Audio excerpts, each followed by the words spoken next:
Okay, morning, people. It is Monday, April 3rd, 2023. Okay to tape? Good? Yeah. Alrighty. So, what's an auction? What's an auction? What are the two types of auctions we talked about when we left off on Wednesday? After we did the Urkel, I do that, and the, Bruce Springsteen, right? And the Fonz, right? Cancellation clause, Shot Gabor. What's our textbook say about auction sales? With reserve and without reserve. Oh, with reserve, without reserve. And how can I test you on that? On a test? My wonderful people? Ask you which way. And what's the example I gave you last class? If we have John F. Kennedy's watch, what can we do? The President Kennedy's watch? What could we do, my wonderful people? Make an auction for it, bid requisition. Oh, okay, so to buy it, right? Yeah. We talked about buying it, and I said $1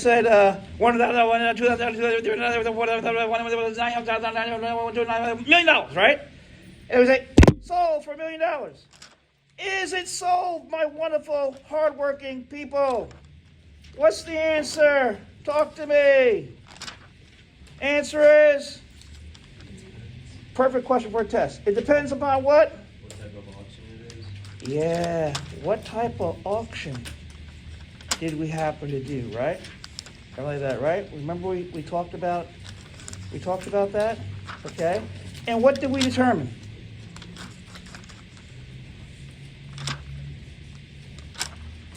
What did we determine? I know it's just a little bit of a review, but still.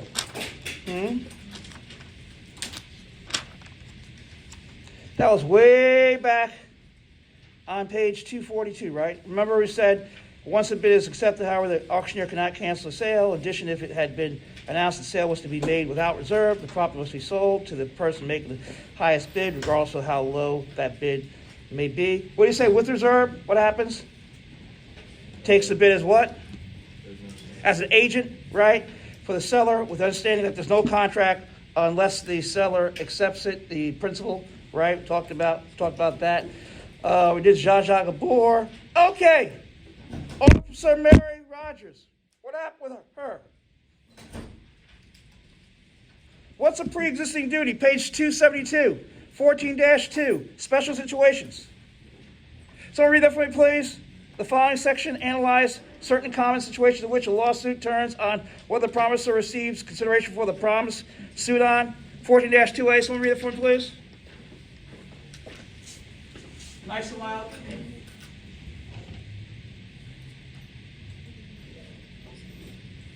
Ordinarily, doing or promising to do what one is already under a legal obligation to do is not consideration. Similarly, a promise to refrain from doing what one has no legal right to do is not consideration.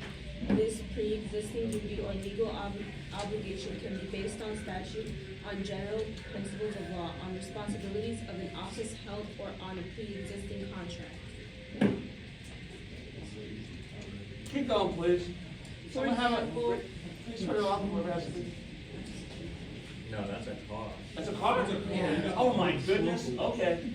Keep going. For example, Officer Mary Rogers is an undercover police officer in the city of Pasadena, California, assigned to weekend workdays. Officer Rogers promised Elwood Farnsworth that she would diligently patrol the area of the Farnsworth estate on weekends to keep down the noise and drinking of rowdy young persons who gathered in this area. And Mrs. Farnsworth promised to provide a $500 per month gratuity for this extra service. Farnsworth's promise is unenforceable because Officer Rogers has a pre-existing official duty as a police officer to protect citizens and enforce the anti-noise and public drinking ordinances. Oh, so thank you. That's perfect. So there's already a pre-existing duty to protect. Are you talking about? Thank you for reading that. Suppose that a contractor refuses to complete a building unless the owner promises a payment or bonus in addition to the sum specified in the original contract, and the owner promises to make that payment. question that arises as to whether the owner's promise is binding. Is it binding? Yes or no? What's the answer? No. What's the sentence say? Most courts hold that what? Second promise to the owner. Is without consideration, right? Therefore, it won't be binding, right? If the promise of contract is to do something that is not part of the first contract, then the promise of the other party is what? Binding. Then it's binding. That's the example where it's binding, right? If a bonus of $5,000 is promised return for a promise of a contractor to complete the building at a date earlier than that specified in the original agreement, the promise to pay the bonus is what? Binding. Binding. What's a good faith adjustment? CPA examination, certified public accountant. What's that? A current trend is to enforce a second promise to pay contractor a higher amount for the performance of the original contract when there are extraordinary circumstances caused by unforeseeable difficulties and when the additional amount promised to contractor is reasonable under the circumstances. So this is based upon what? Unforeseen circumstances, right? Unforeseen, thank you for reading that. Unforeseen circumstances, okay? They say, okay, then it would be reasonable. Turn the page, my wonderful people, to page 274. Contract for the sale of goods. When the contract is for the sale of goods, any modification made in good faith by the parties of the contract is what? Binding. It's binding, right? Without regard to what? So we don't need consideration, right? In this case, okay? Sale of goods, it's Article 2. You learn more about that in Business Law 2. Compromise and release of claims. Somebody nice and loud, read that for me, please. Nice and loud. I know it's a little bit of review we talked about last week. That's okay. Not doing or It's not consideration applies to a part payment made in satisfaction of an admitted or incomplete debt. Thus, a promise to pay part of the amount that is admitted or is not considered for a promise to discharge the balance. It will not prevent the creditor from demanding the continuity. Keep going, please. For example, John owes my company $100,000 is due on March 1st, 2021. On March 15th, John offers to pay back $80,000. Mark will agree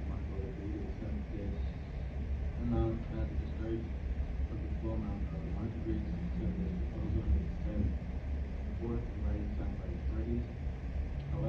Mark agrees to accept this proposal and is set forth in writing signed by the parties. However, Mark later sues for the $1,000 balance. Mark will be successful in the lawsuit to not $80,000 not consideration. Mark's promise to discharge the full amount of only what he had previously made.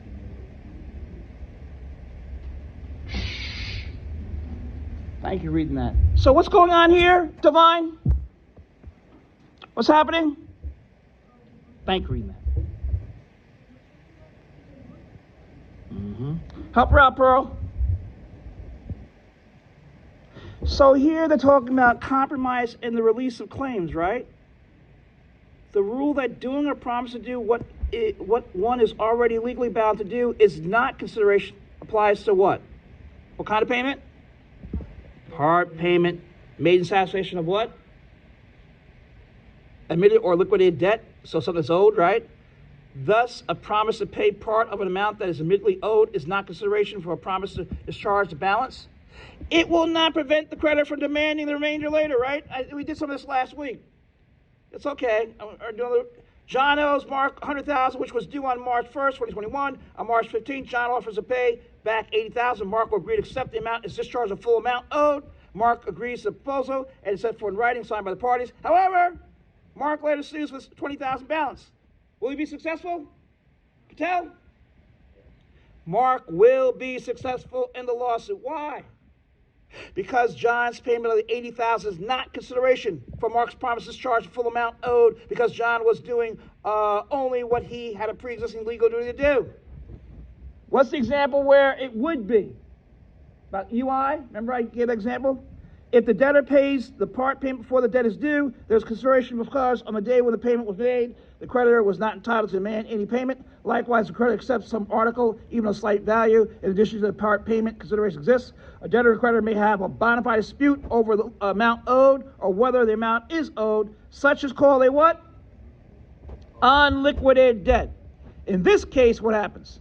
Payment by the debtor of less than amount claimed by the creditor is consideration for the latter's agreement to release or settle the claim. It is generally regarded as sufficient if the claimant believes in the merit of the claim. So I use the example, UI says we owe $400. We say we owe $200. We come to an agreement with them to pay $350. We write paid in full. Is the debt liquidated? The answer is yes, right? When there is a good faith dispute, part payment checks, about the amount of a debt and the debtor tenders a check that states on its face paid in full and references the transaction dispute, but the amount of the check is less than the amount, full amount the creditor asserts is owed, the cashing of the check by the creditor discharges the entire debt, okay? Now what about the composition of creditors? What are you talking about right there? In a composition of creditors, the various creditors of one debtor mutually agree to accept the fraction part of their claims is full satisfaction to claims. Such agreement are binding and are supported by consideration. Creditors agree to extend the due date of their debts. The promise of each creditor to forbear is likewise consideration for the promise of the other creditors to forbear. Okay. What is past consideration? And what happened with O'Neill and the bank?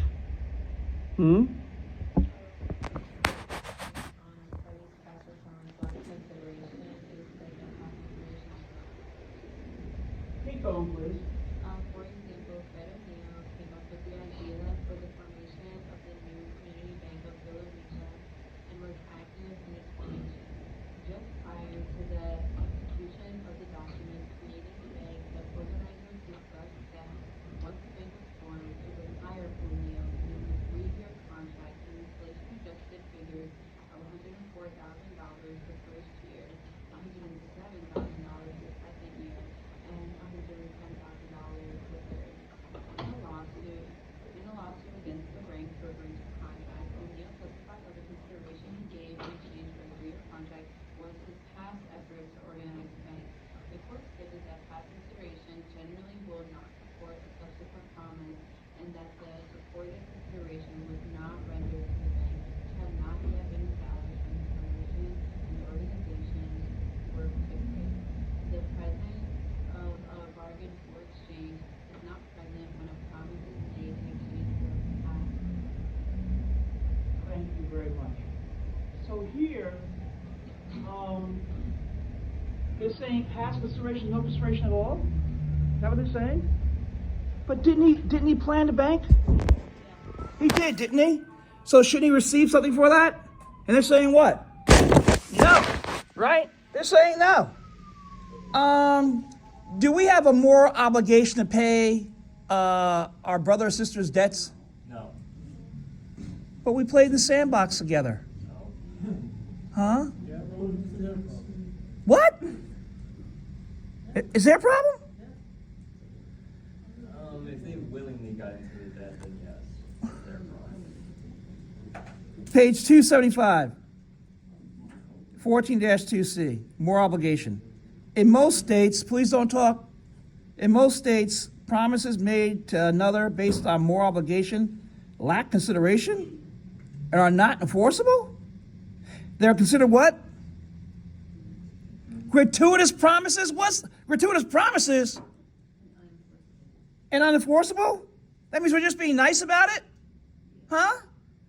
Robert Lewis and his brother Lewis Lester had an agreement under which Robert would provide help for his Uncle Floyd and serve as a power of attorney, and the brothers would split the uncle's estate equally.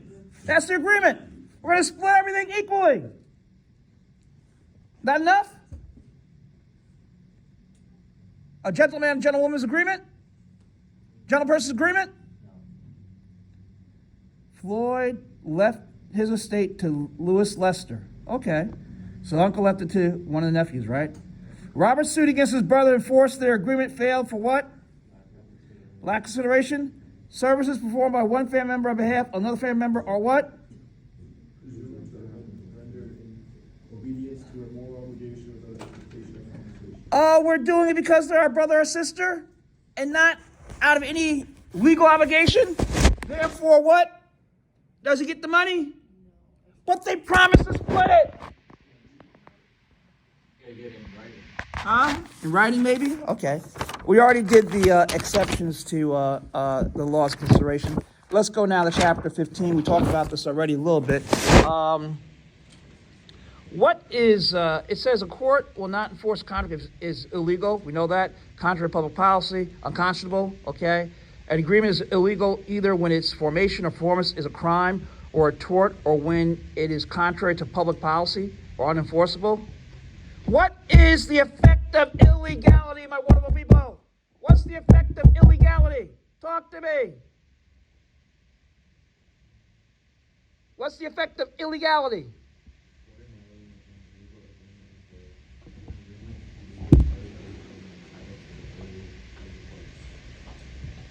Keep going, please. Legal contracts where the courts have the right to parties by the time and include a liquor or owner not being allowed to bring suit for many of the goods which were sold and delivered whether in violation of the state and unlicensed home. So improvement contracting and being allowed to enforce contracts for progress payments to the legal agreement has not been performed. Neither party can sue the other to obtain financial damages. The agreement has been performed, neither party can sue the other to obtain damages or to set the agreement aside. Hold it. What are you talking about? Excuse me, what are you talking about? Here. What are you saying? Huh? What are you saying? In this case, my more people.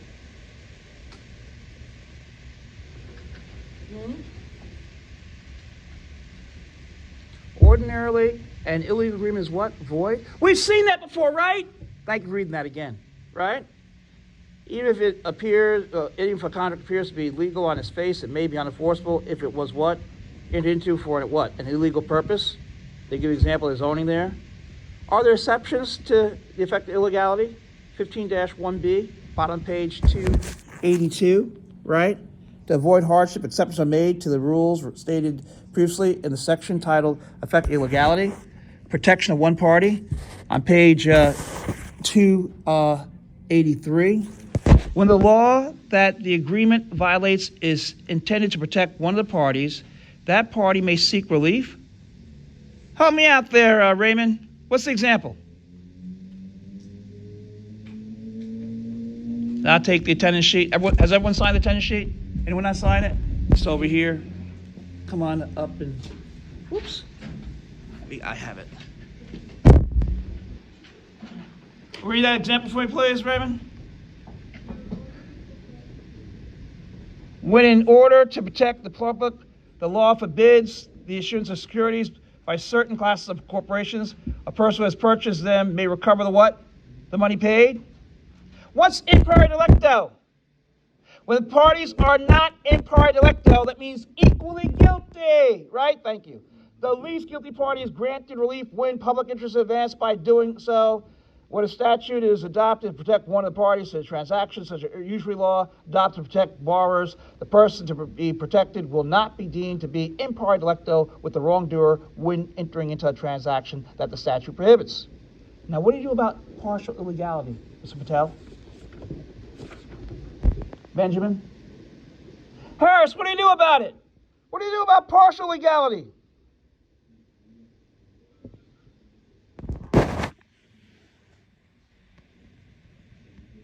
So we'll enforce the legal part and not the what? Not the illegal part. Very, very good. 15-1D, crimes and civil wrongs. An agreement is illegal and therefore void when it calls for the commission of any act that constitutes a crime. Illustrate, one cannot enforce an agreement by which the other parties commit an assault, steal property, right? A contract to obtain equipment for committing crime is illegal, it cannot be enforced. Thus, contract to manufacture and sell illegal slot machines is void. Agreement that calls for the commission of a civil wrong is also illegal and void. Examples of agreements to slander a third person, defraud another, infringe another's patent, trade, or copyright, or fixed prices, right? Those are all wrong, right? And void. Good faith. Good faith and fairness. What's that? What's good faith? What are you talking about? Good faith and fairness. Means that it offers every contract that will exist and implied convenient of good faith and fair dealing. This is the so legal fairness. Oh! In most, help me out here. You have your book there, Raymond? Raymond, I gave you a chance. Mr. Raymond? Mr. Jack Raymond? Yeah. You have your book? Yeah. You see where it says 15-1E? Read it for me, please. Okay. In most jurisdictions, thank you. In most jurisdictions, contracts have an implied obligation that neither party shall do anything that will have the effect of destroying or injuring the right of the other party to receive the fruits of the contract. This means that in almost every contract, there exists an implied covenant of good faith and fair dealing. For example, Katie Lesler entered a 10-year lease of retail space to operate a natural food store in South Wilmington, Vermont. Keep going, please. Her business prospered in April 1999. 5 years, and then continually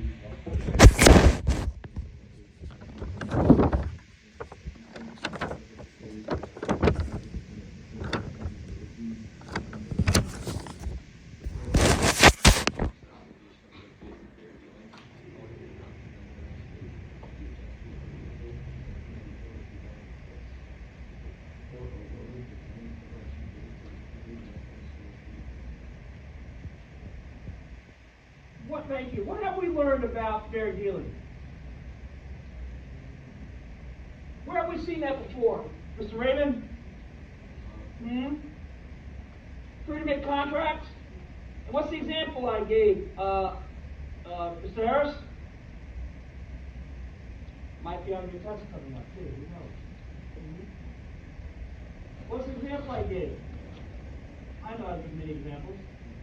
Oh, we talk about left eye? What did we learn from left eye?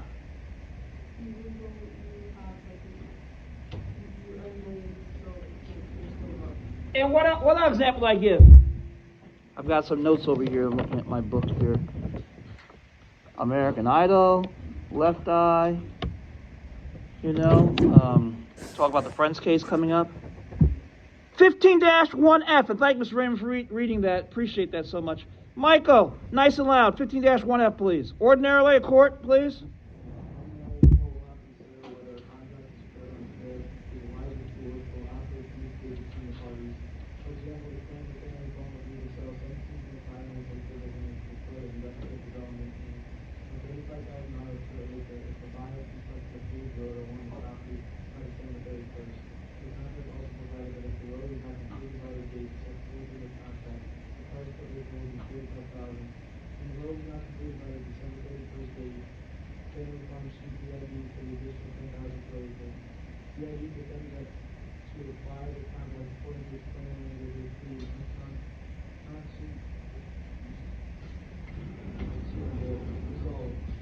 Unconscionable rules,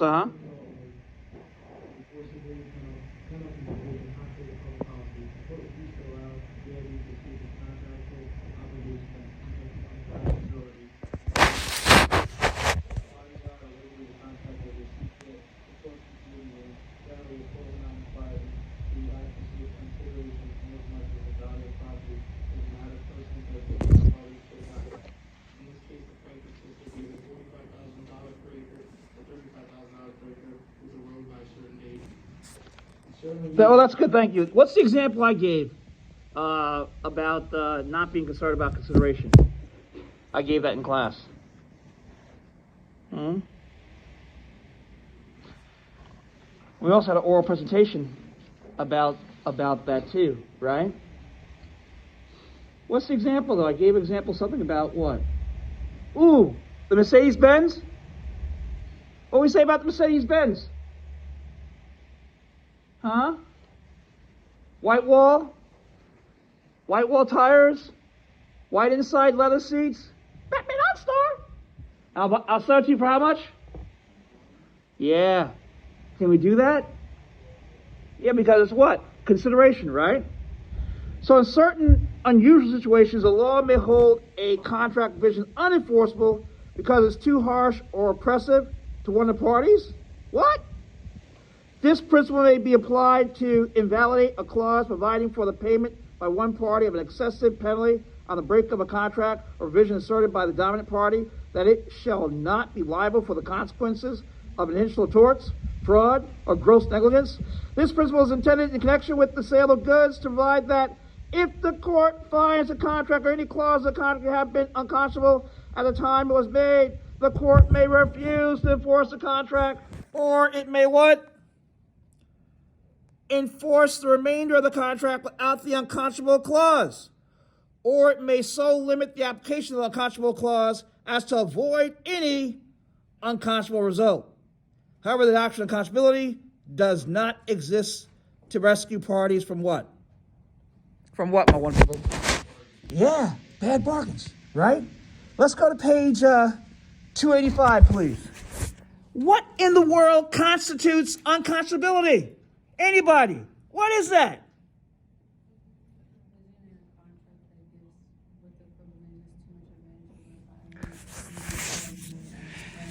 Thank you. A provision of the contract gives what the court believes too much of an advantage over a buyer may be held to void as what? Unconscionable. How do you determine unconscionability? Termination of unconscionability. Some jurisdictions analyze unconscionability as having two separate elements. What are those two elements, my wonderful people? Procedural, substantive. Oh, we've seen this before, right? Chapter 1, huh? Something similar? Both elements will be present for a court to refuse to enforce a contract provision. Other jurisdictions analyze unconscionability by considering the doctrine of what? Adhesion, and whether the clause in question is what? Unduly oppressive. Procedural unconscionability is what? Has to do with the matter of freedom of consent resulting from inequality of bargaining power and the absence of real negotiations and meaningful choice or a surprise resulting from hiding a disputed term in an unduly long document or fine print. In other words, we can't see it, right? It's a little really small, right? It's in a 50-page document, on page 49. We're like, what? Where is this, right? Where was I? Oh, yeah. For example, an arbitration clause in a nursing home's admission agreement was procedurally unconscionable because it was printed in ordinary font in the middle of a 27-page admission agreement, and the patient took no part in any decisions surrounding her admission. Company-wide standardized form contracts imposed on a take-it-or-leave-it basis by a party with superior bargaining strength are called contracts of adhesion, and they may sometimes be deemed procedurally unconscionable. Then we have our substantive unconscionability, right? Focuses on the actual term of the contract itself. Such unconscionability is indicated when the contract terms are so one-sided as to shock the conscience or as so extreme as to appear unconscionable according to the mores and business practice of the time and place. Now, the Supreme Court has made clear that arbitration is an acceptable form for what? Resolution of employment disputes between employees and their employers, right? Including employment-related claims based on federal and state statutes. The controlling arbitration agreement language is commonly devised and implemented by the employer. Under the Federal Arbitration Act, FAA, the employer can obtain a court order to stay court proceedings and compel arbitration according to the what? To the terms of the controlling arbitration agreement. The Supreme Court also made clear that what? In the what? In the agreeing to arbitration of a statutory claim, a party does not forego what? Substantive rights afforded by statute. In a growing number of court decisions, in effect, employers are finding that courts will not enforce arbitration agreements in which the employer has what? Devised an arbitration agreement that functions as what? A thumb on the employer's side of the scale. Whoa! When a court finds that a contract or a clause of a contract was unconscionable at the time it was made, it may enforce the remainder of the contract without the unconscionability clause or refuse to enforce the entire agreement if the agreement is permeated by what? Unconscionability. For example, two provisions of a premarital agreement between Jeffrey and Nancy Factor waiving the right to spousal and child support upon the dissolution of the marriage were found to be what? Unconscionable, right? You got to take care of the kids, right? The invalid provisions were deleted and the remainder of the agreement was enforced. An arbitration agreement may be substantially unconscionable if its fees and costs are so excessive as to deny the litigant the ability to what? Pursue a claim. For example, an arbitration agreement was found to be substantially unconscionable because the plaintiff, John Clark, a retired senior citizen living on a fixed income, could not afford to pay the projected $22,800 in arbitration fees to arbitrate the medical negligence and abuse and neglect of a vulnerable adult action against the defendant nursing home, where the arbitration agreement did not provide for a waiver/reduction of the fees based on what? Financial hardship, okay? Now, this one we looked at already, but let's go back to it again. Agreements that may harm, agreements affecting public welfare. 15-2 on page 286, the bottom. Agreements that may harm the public welfare are condemned as contrary to what? Public policy are not what? Not binding. Agreements that interfere with public service or the duties of public officials, obstruct legal processes, or discriminate against classifications of individuals may be considered what? Detrimental to public welfare, and as such are not enforceable. Page 287, 15-2A, agreements contrary to public policy. A given agreement may not violate any statute, but may still be so offensive to society that the courts feel that enforcing the contract will be contrary to public policy. Now, what in the world is public policy? Public policy cannot be defined precisely, but is loosely described as protection from what? That which tends to be injurious to the public or contrary to the public good, or which violates any established interest of society. Contracts that may be unenforceable as contrary to public policy frequently relate to the protection of the public welfare, health, or safety, to protection of the person, and to the protection of recognized social institutions. For example, a woman entered a service contract with a male in exchange for financial support. She just needs some money, right? The record disclosed, however, that the association between the parties was one founded upon the exchange of money for what? Oh, what's this? Money for sex? Oh, is that what it says? Oh, yeah, it says that? Yeah, that's what it says. Okay. The court determined that the agreement for financial support exchanged for illicit sexual relations was violative of public policy and thus was unenforceable. Oh, I have to turn this thing off. No. Courts are cautious in invalidating a contract on the ground that, and we talked about this already, right? We talked about the lady who was living with the guy right in the house, and she should have done what? What's the answer? Same as Mercedes-Benz? She should add what? Consideration? The what? $1. Yeah, right, the dollar, right? Love and affection is what?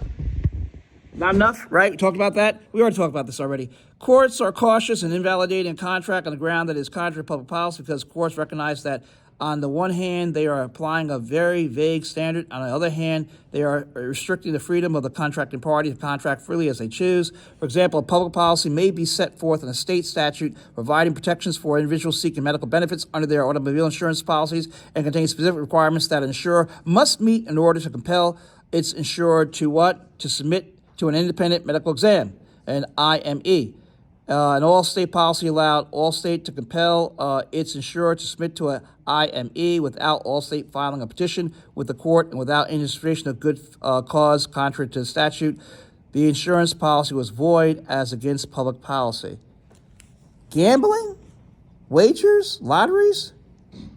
Gambling contracts are illegal, largely as a result of adoption of anti-gambling statutes. Wagers or bets are generally illegal. Private lotteries involving the three elements of prize, chance, and consideration for, or quote, parentheses here, or similar affairs with change in the provisions are also generally held illegal. In many states, public lotteries run by a state government have been legalized by statute. Raffles are usually regarded as lotteries. In some states, bingo games, lotteries, and raffles are legalized by statute when the funds raised are used for what? Oh, charitable purpose, huh? Sales promotion schemes calling for the distribution of property according to a chance among the purchasers of goods are held illegal as lotteries without regard to whether the scheme is called guessing contest, a raffle, or a gift. Giveaway plans and games are lawful so long as it is not necessary to buy anything or gives anything of value to participate. If participation is free, the element of consideration is lacking, and there is no lottery. Any activity is not gambling when its result is solely or predominantly a matter of skill. In contrast, it is gambling when the result is solely a matter of luck. Rarely is any activity 100% or 100% skill or 100% luck. Interesting. Turn the page. What do they mean by the regulation of business on page 288 at the bottom? Regulation of business. What's that? Somebody want to read that for me, please? 15-3. Go ahead, Mr. Patel.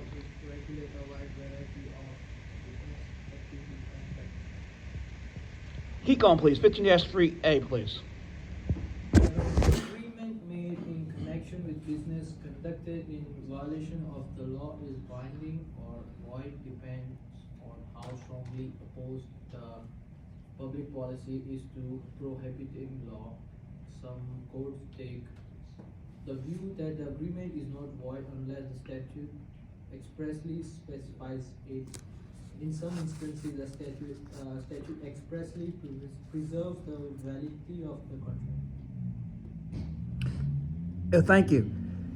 If someone fails to register a fictitious name under which a business is conducted, the violator, after registering the name as required by statute, is what?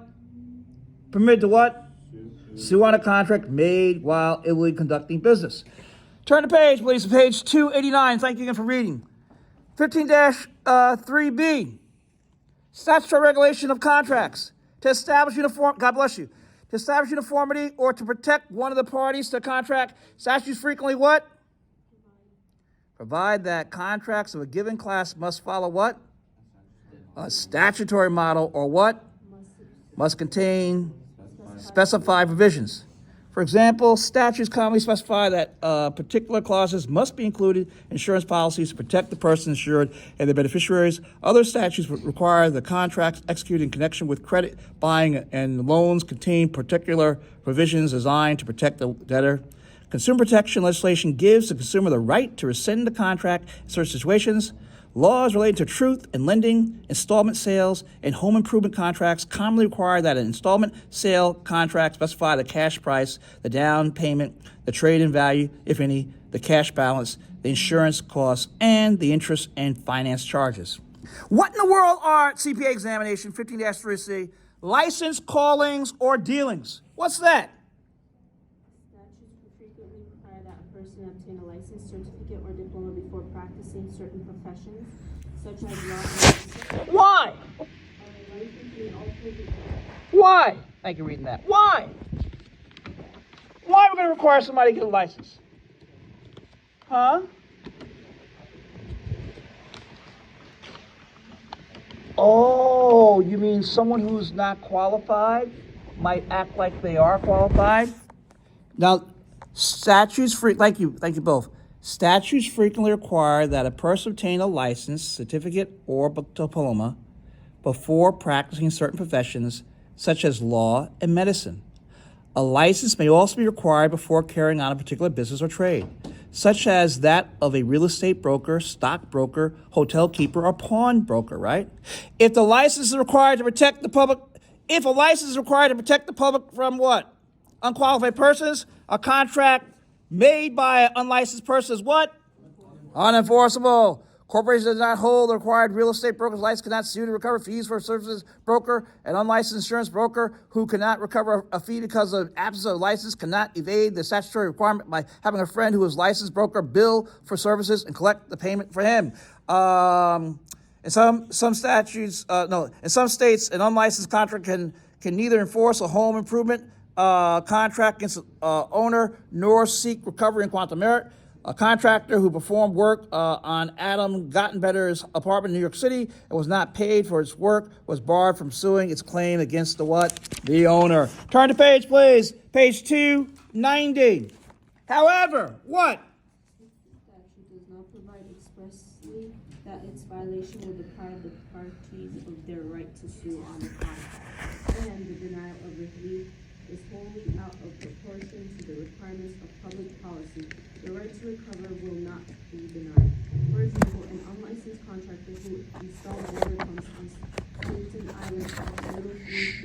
was not there from recovering 18 million, for the work in question, which was not home improvement work. Thank you.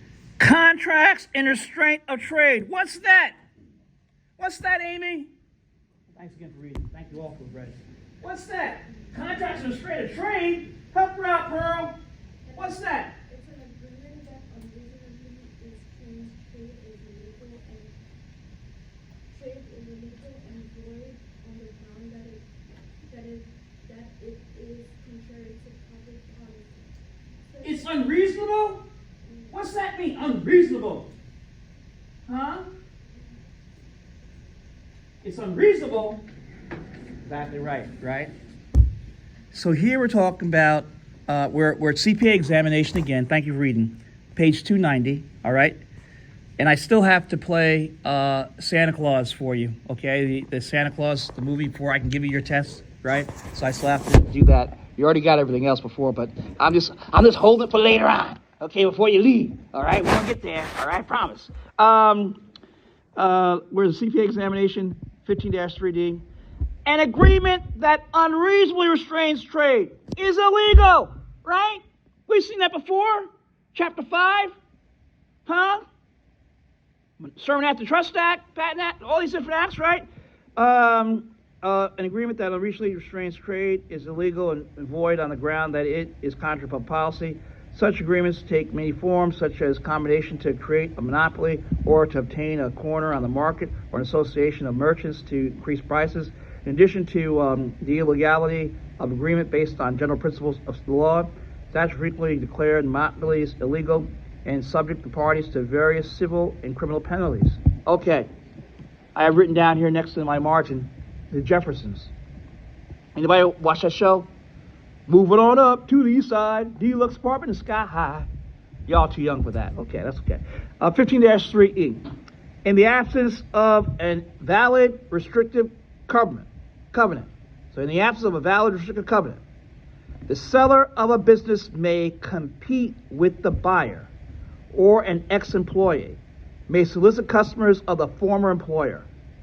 Restrictive covenants not to compete are disfavored, but not prohibited.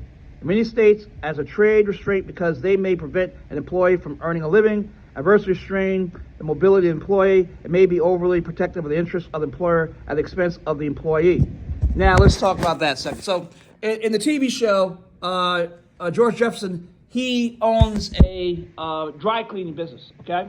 So let's say that we buy from George Jefferson his dry cleaning business, and we buy it on Friday, okay? We bought it on Friday, all right? On the 31st of March, okay? And we sign the papers. And there's no restricted covenant. And the next day, and on Monday, right, we're there opening up the dry cleaners, something like that, and we see George Jefferson right next to us saying, the new George Jefferson dry cleaners. Can we do that? Yeah, right? You can do that, right? Now, stay with me. This is very important. A non-compete, remember getting this in law school and also on the bar exam. A non-compete provision may be enforceable. However, if it is narrowly drawn to protect the employer's legitimate business interests, so you can have a non-compete, okay?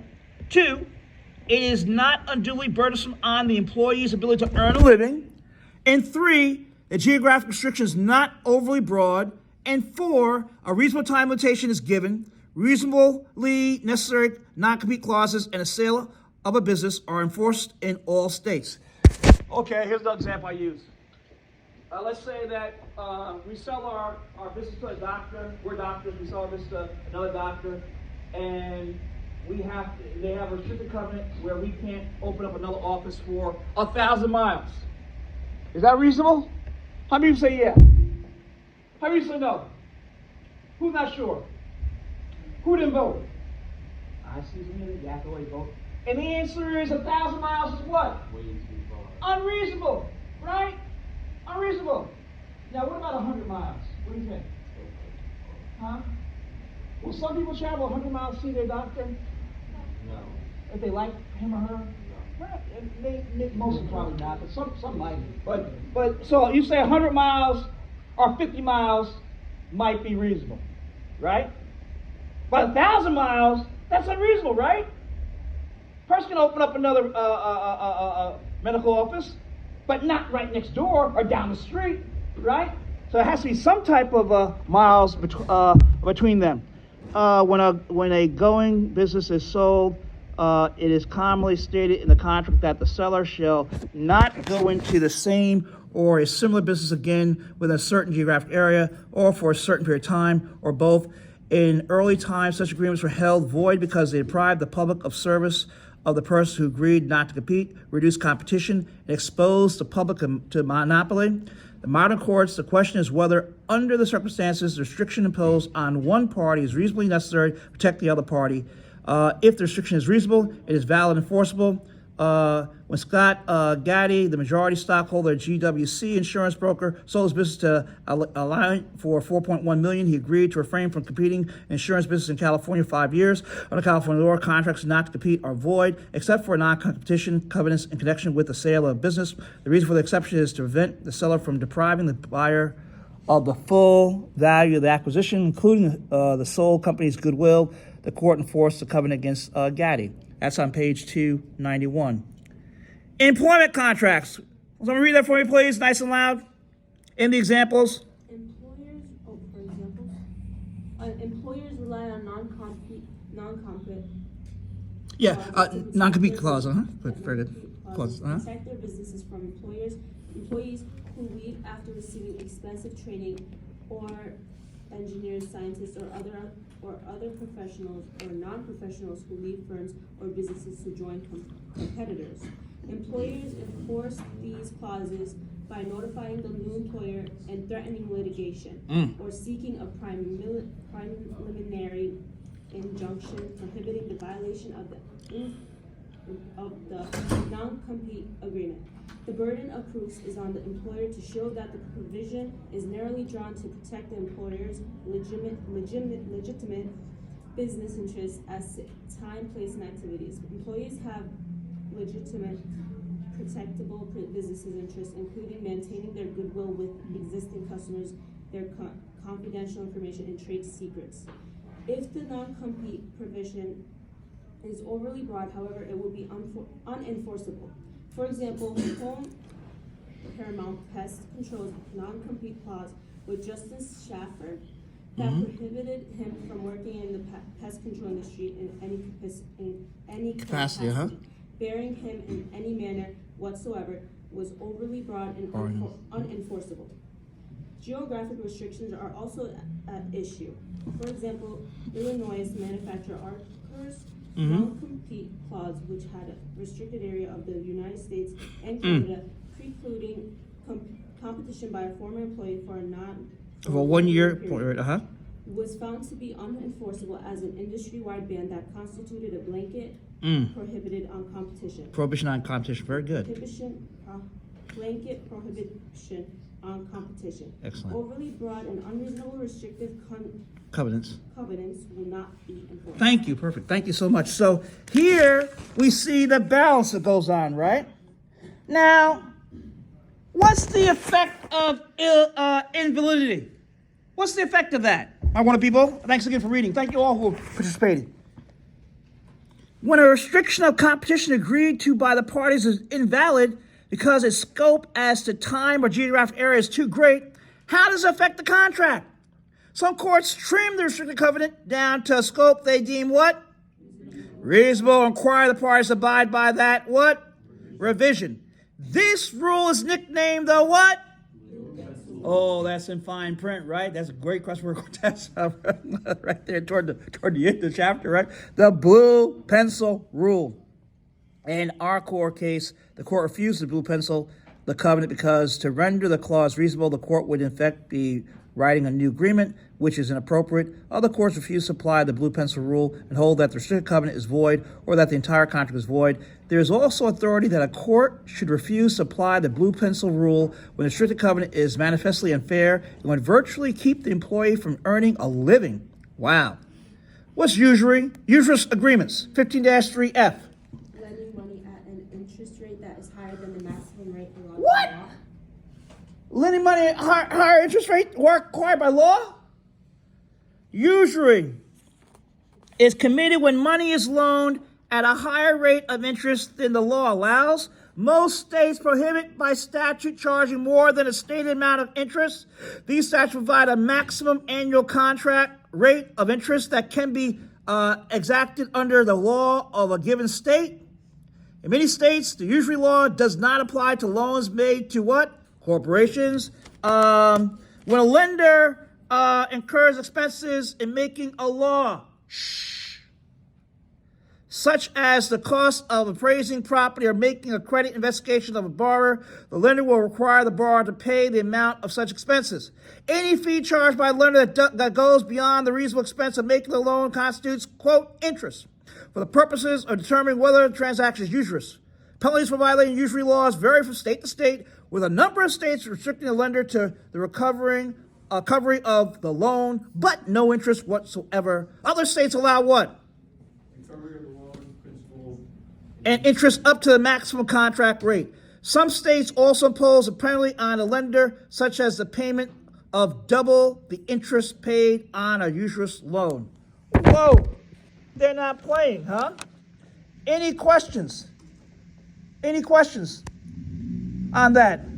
Right now I'm gonna play Santa Claus from the movie, The Santa Claus, the trailers.